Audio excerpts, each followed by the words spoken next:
Welcome to hero chemistry tutorial. আজকে আমরা দেখব অ্যাটমিক স্ট্রাকচার, যেটা 11-এর একটা পার্ট, 11-এর এটা সেকেন্ড চ্যাপ্টার এটা। তাই এখানে আমাদের প্রথমে যেটা দেখতে হয় অ্যাটমিক স্ট্রাকচারের মধ্যে, যে কোনো একটা অ্যাটমের যেটা সাব অ্যাটমিক পার্টিকেল সেগুলো বা ফান্ডামেন্টাল পার্টিকেল। অ্যাটমের 3টে ফান্ডামেন্টাল পার্টিকেল থাকে, একটা হচ্ছে ইলেকট্রন, প্রোটন আর neutron. Fundamental particle of an electron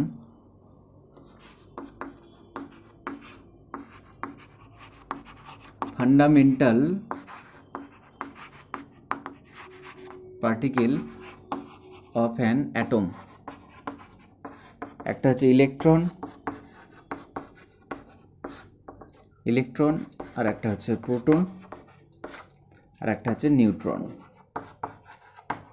এই তিনটে হচ্ছে এর ফান্ডামেন্টাল পার্টিকেল, সাধারণ তিনটে কণা। একটাকে বলা হয় ইলেকট্রন, একটা প্রোটন আর একটা নিউট্রন। আমরা এখানে দেখব ইলেকট্রনের ডিসকভার কীভাবে হয়েছে।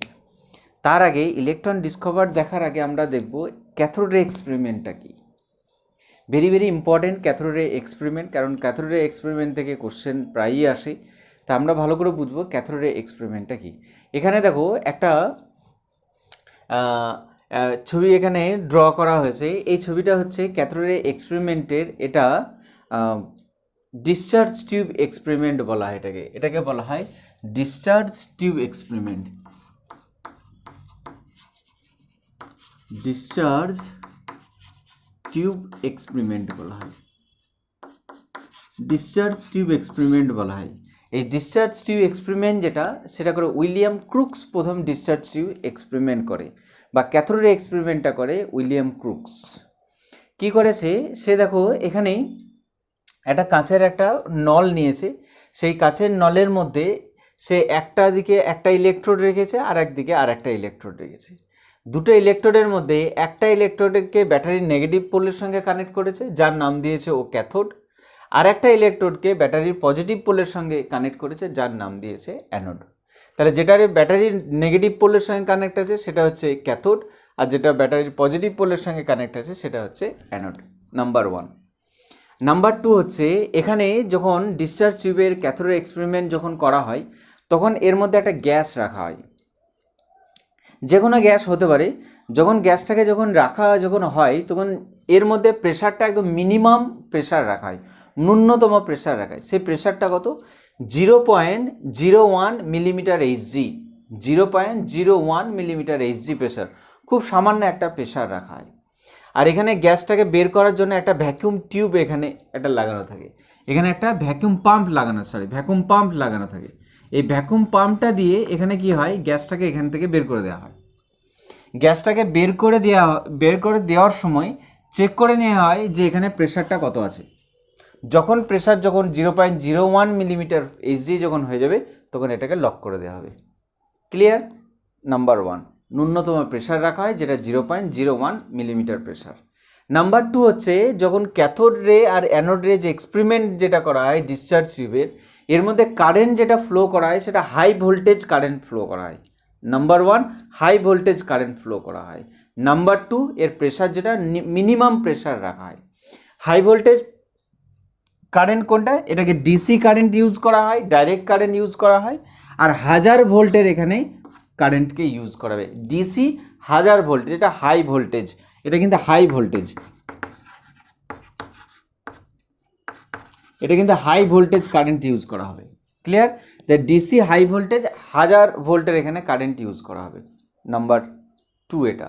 নাম্বার 3 হলো যে ক্যাথোডের পাশে এই অ্যানোড ইলেকট্রোড সেই অ্যানোড ইলেকট্রোডের পেছনে একটা জিঙ্ক সালফাইডের একটা স্ক্রিন রাখা হবে, যাকে ফ্লোরিসেন্ট স্ক্রিন বলা হয়।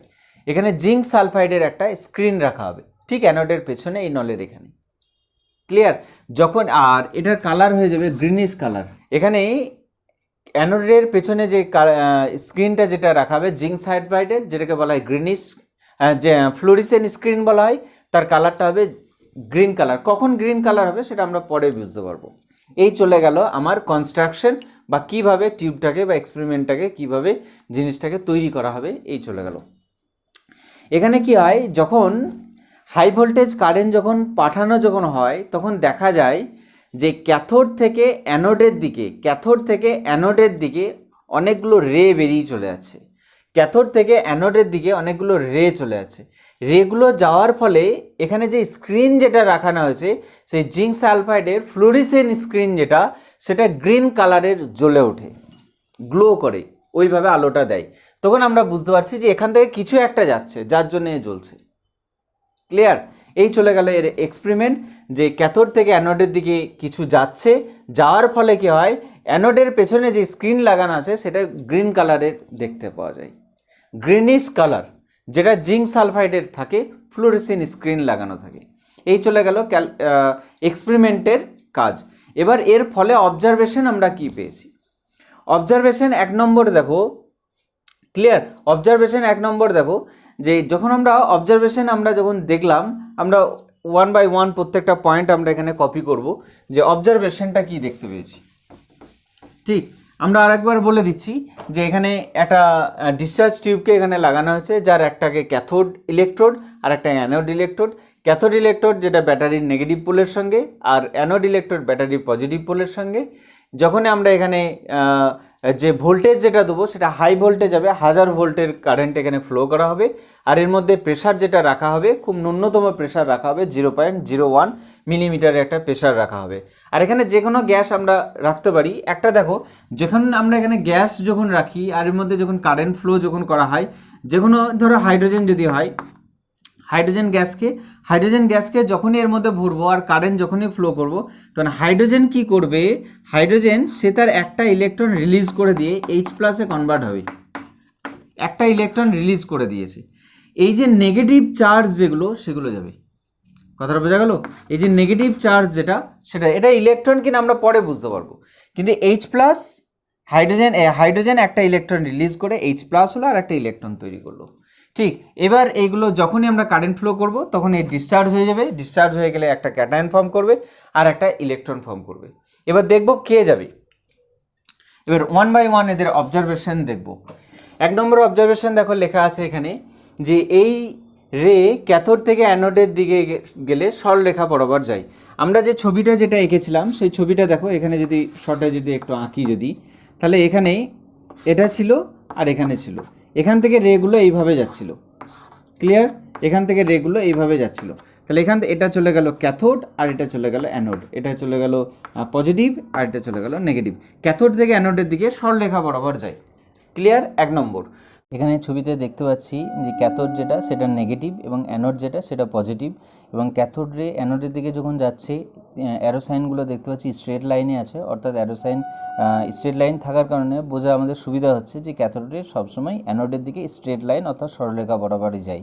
আর এখানে ভোল্টেজ যেটা হাই ভোল্টেজ দেওয়া আছে, আর উপরে লেখা আছে দেখো year at very low pressure, অর্থাৎ এখানে প্রেশার সবসময় লো, অর্থাৎ 0.01 মিলিমিটার Hg এখানে ইউজ করা হয়। আর পুরো এক্সপেরিমেন্টটা যেখানে করা হয় সেটার নাম হচ্ছে দেখো লেখা আছে উপরে ডিসচার্জ টিউব। 2 নম্বর হচ্ছে এই রের সামনে যদি কোনো বস্তুকে রাখা হয় তাহলে তার একটা ছায়া তৈরি করে, অর্থাৎ ক্যাথোড রে কোনো অবজেক্টের ওপর যদি পড়ে তাহলে সেই অবজেক্টের পেছনে তার ইমেজটাকে তৈরি করবে।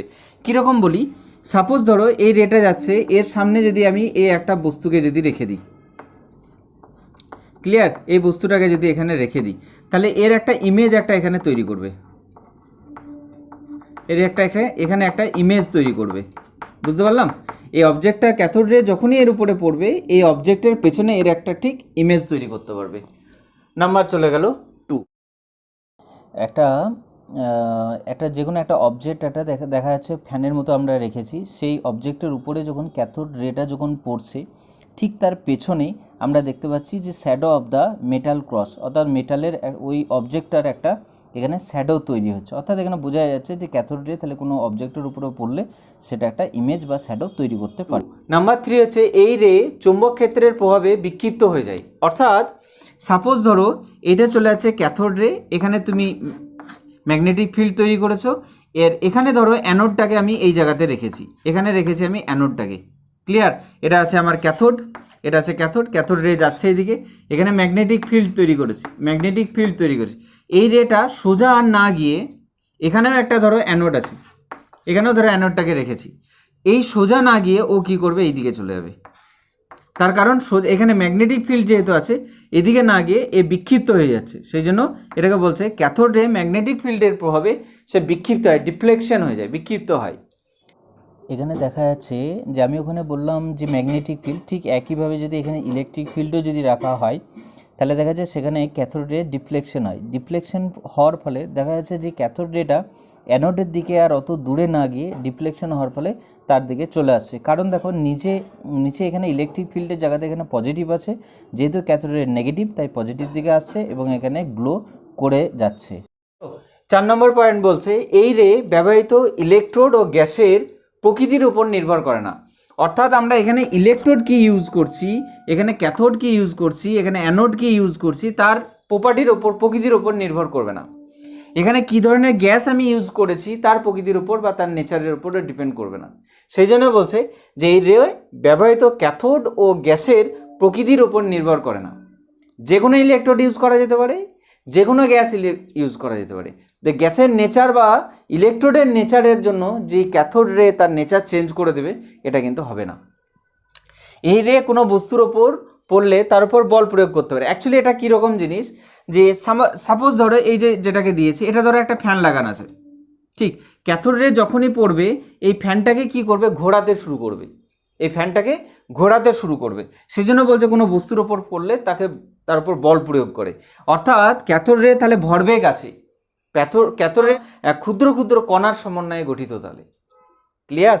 যখনই কোনো বস্তুর ওপরে যখন পড়বে, সেই বস্তুটা যদি খুব পাতলা হয়, যেমন আমরা অ্যালুমিনিয়াম ফয়েল যেগুলো জানি, ওই রকম পাতলা যদি কোনো একটা ফ্যান যদি ওর উপরে সামনে যদি রাখা হয়, তাহলে দেখা যাবে সেই ফ্যানের পাখাটা আস্তে আস্তে ঘুরছে, তাহলে ক্যাথোড রে ওর উপর বল প্রয়োগ করছে। অর্থাৎ ক্যাথোড রের ভরবেগ আছে।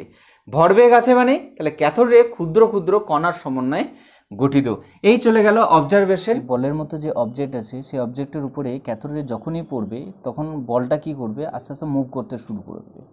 এই মুভ করতে শুরু করে দেওয়ার অর্থ হলো তাহলে ক্যাথোড রে ওই অবজেক্টের উপরে একটা ফোর্স অ্যাপ্লাই করছে, অর্থাৎ ক্যাথোড রে ছোটো ছোটো অনেক পার্টিকেলের সমন্বয়েই গঠিত।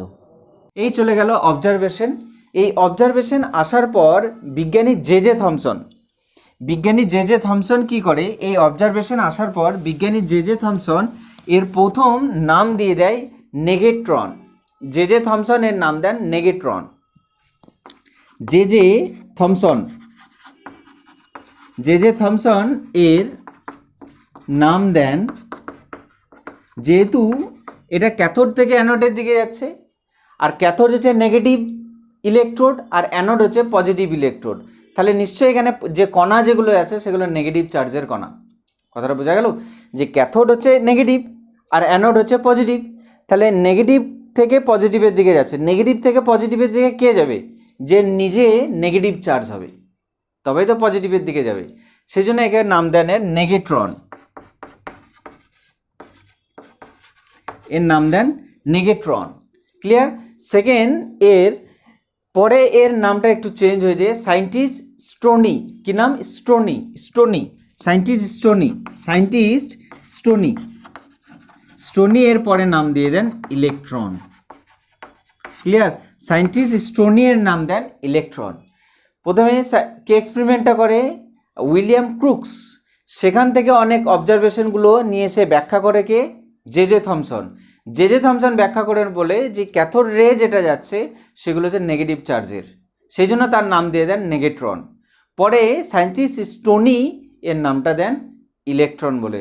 অর্থাৎ আমরা বুঝতে পারলাম যে এখানে ক্যাথোড রে এক্সপেরিমেন্ট থেকে জে থমসন প্রথম আবিষ্কার করেন যে ক্যাথোড রে যেটা, সেটা ইলেকট্রন কণার সমন্বয়ে গঠিত, এবং এই কণাগুলো যেগুলো তার নাম দেবো আমি ইলেকট্রন।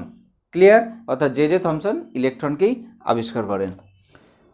এখানে দেখো আমাদের অবজারভেশন দেখলাম এবং কিভাবে নামটা ইলেকট্রন এসছে সেটাও দেখলাম। এবার জে থমসন তার এক্সপেরিমেন্ট থেকে যে বিভিন্ন ধরনের ধাতব ইলেকট্রোড যেগুলো ব্যবহার করেছে, অর্থাৎ ক্যাথোড আর অ্যানোড হিসেবে যেসব মেটালগুলোকে ব্যবহার করেছে এবং যে গ্যাস ব্যবহার করেছে, এদের ভর এবং ইলেকট্রনের ভর এবং ইলেকট্রনের চার্জ, এই যে ইলেকট্রোড হিসেবে যেগুলো ব্যবহার করেছে এবং যে গ্যাস হিসেবে যেগুলো ব্যবহার করেছে, তাদের ক্ষেত্রে তিনি চেক করে দেখেন যে ইলেকট্রনের ভর এবং ইলেকট্রনের চার্জ, এদের রেশিও যেগুলো সেগুলো সর্বদাই সমান হয়। অর্থাৎ e by m, e by m. E মানে হচ্ছে ইলেকট্রনের চার্জ, ই মানে হচ্ছে ইলেকট্রনের চার্জ, আর এম মানে হচ্ছে ইলেকট্রনের মাস।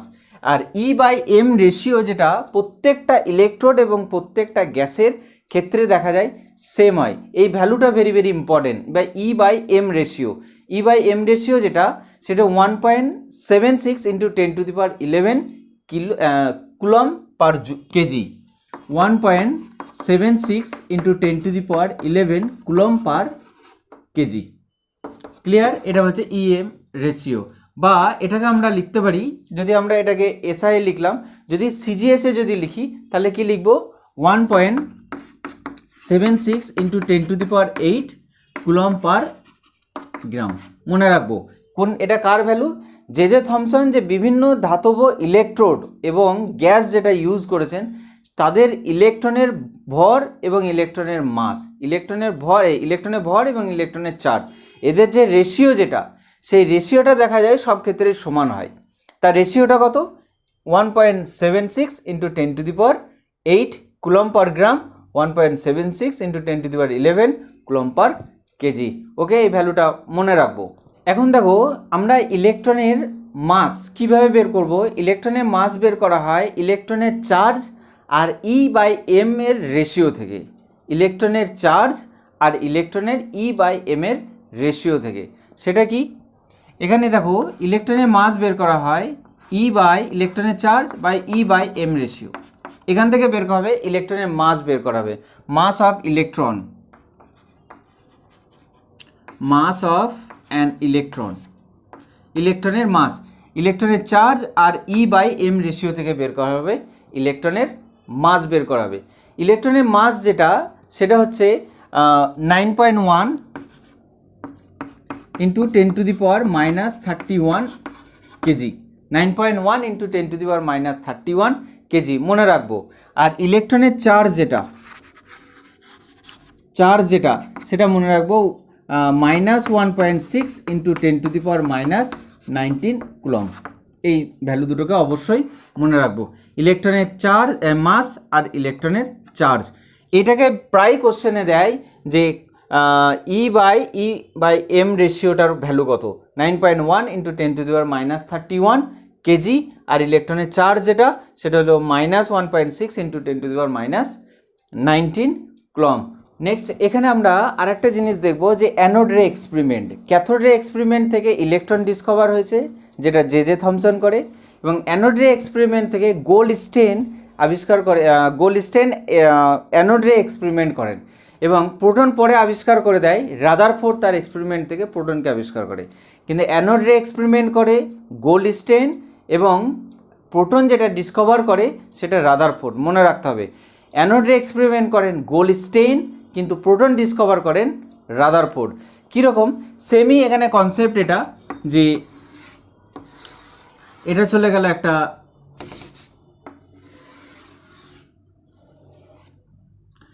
এটা চলে আসছে তোমার দুটো ইলেকট্রোড আছে, এটাকে দিয়ে দিলাম একটা, আর এটাকে দিয়ে দিলাম এখানে। ক্লিয়ার? এটাকে পজিটিভ নেগেটিভ, আর এখানে আছে পজিটিভ। এটা চলে গেল অ্যানোড, আর এটা চলে গেল ক্যাথোড। ঠিক, আর এখানে যেটা এটা নেগেটিভ আর এটা পজিটিভ, এখানে হাই ভোল্টেজ এত ভোল্ট, আর এখানে একটা পাম্প লাগানো আছে যেখানে প্রেশার আছে 0.01 millimetre Hg pressure. Clear? Same experiment, same, কোনো আলাদা নেই এক্সপেরিমেন্ট। এখানে কি হয় যে যদি আমরা হাইড্রোজেন গ্যাস যদি ইউজ করি, তাহলে H+ আর একটা ইলেকট্রন, যখন এই রেগুলো যখন এইদিকে যখন যায়, এই রেগুলো যেগুলো যাচ্ছে, সেগুলো যাচ্ছে ইলেকট্রন, ইলেকট্রন এদিকে যাচ্ছে। ক্লিয়ার? ইলেকট্রন যাচ্ছে এদিকে, তাহলে ইলেকট্রন নেগেটিভ চার্জে যাচ্ছে ক্যাথোড থেকে অ্যানোডের দিকে, সেই জন্য এর নাম হলো ক্যাথোড রে। ঠিক H+ যেটা, সেটা যাচ্ছে তার অপোজিট ডাইরেকশনে, যেটা H+ যাচ্ছে, H+ গ্যাসীয় আয়ন যেটা, সেটা যাচ্ছে অপোজিটে, পজিটিভ আয়ন অ্যানোড থেকে ক্যাথোডের দিকে যাচ্ছে। অ্যানোড মানে H+ মানে পজিটিভ, যে অ্যানোড থেকে আসছে, কার দিকে যাচ্ছে, ক্যাথোডের দিকে, সেই জন্য এর নাম হয়ে গেল অ্যানোড রে। ক্লিয়ার? ঠিক সেম এক্সপেরিমেন্ট, যে ক্যাথোড থেকে অ্যানোডের দিকে যায় ইলেকট্রন, সেজন্য এর নাম ক্যাথোড রে, পরে নাম হয়ে গেল ইলেকট্রন। ঠিক অ্যানোড থেকে ক্যাথোডের দিকে যেগুলো যাচ্ছে পজিটিভ আয়ন, যার অ্যানোড রে বলা হয়, পরের নাম হয়ে গেছে পজিটিভ প্রোটন। এবার এর মাস, যেটা মাসের ভ্যালুটাকে আমরা মনে রাখবো, যে প্রোটনের মাস, প্রোটন যেটা তার মাস হচ্ছে 1.6725 ইন্টু 10⁻⁻24, 6.725 ইন্টু 10⁻⁻25 গ্রাম। ক্লিয়ার? এটা 24 গ্রাম, 24 গ্রাম। ঠিক, প্রোটনের যেটা মাস হচ্ছে 1.6725, 1.6725 ইন্টু 10⁻⁻14, যেটা প্রোটনের মাস। আর প্রোটনের চার্জ,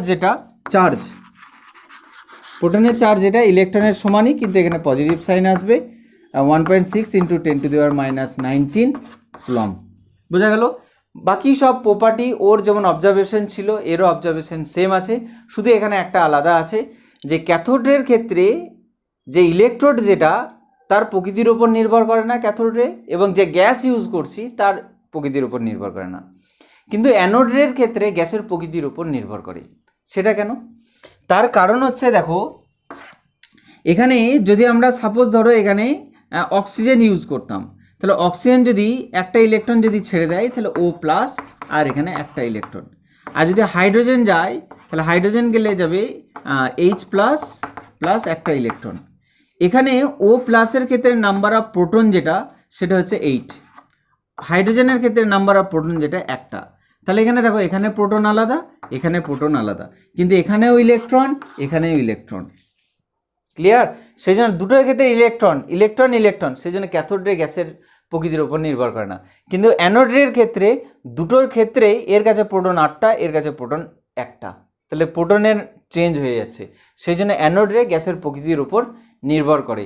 যদি তোমাদের এই ভিডিওটা যদি ভালো লাগে, তাহলে লাইক করবে, শেয়ার করবে এবং সাবস্ক্রাইব করবে।